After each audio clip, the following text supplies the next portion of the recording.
அண்மை செய்தி.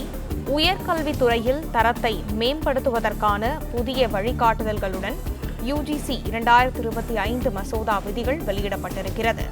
இதை பற்றின மேலும் விவரங்களை எமது செய்தியாளர் பாண்டியராஜன் வழங்க கேட்கலாம். பாண்டியராஜன், வணக்கம். விவரங்கள் என்ன பகிரலாம்? துணைவேந்தர் நியமனத்தில் புதிய மாற்றங்கள் செய்து யுஜிசி 2025ஆம் ஆண்டிற்கான புதிய மசோதா விதிகளை வெளியிட்டிருக்கிறது. உயர்கல்வித்துறையினுடைய தரத்தை மேம்படுத்துவதற்காக இந்த வழிகாட்டுதல்களுடன் வெளியிடப்பட்டதாக மத்திய கல்வி அமைச்சகம் தெரிவித்திருக்கிறது. குறிப்பாக இந்த யுஜிசியினுடைய மசோதா விதிகளை மத்திய கல்வி அமைச்சர் தர்மேந்திர பிரதான் வெளியிட்டிருக்கிறார். இந்த மசோதாவை பொறுத்த வரைக்கும் பல்கலைக்கழகங்களில் துணைவேந்தர் நியமன செயல்முறைகளில் மாற்றங்களை செய்யும் முன்னோடி முயற்சியாகவும் தெரிவிக்கப்பட்டிருக்கிறது.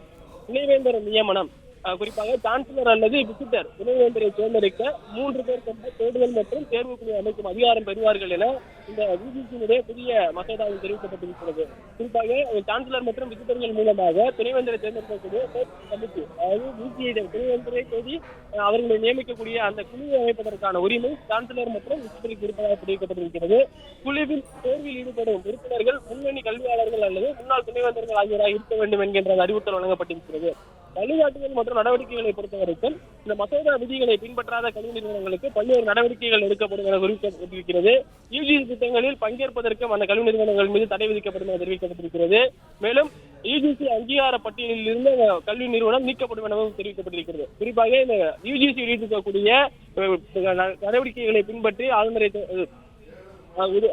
நியமிக்கப்பட்ட அந்த கட்சி கமிட்டி மூலமாக துணைவேந்தரை நியமிக்க வேண்டும். அவ்வாறு நியமனம் செய்யவில்லை என்றால் யுஜிசியினுடைய அங்கீகாரப்பட்டியலில் இருந்து கல்வி நிறுவனம் நீக்கப்படும் என தெரிவிக்கப்பட்டிருக்கிறது.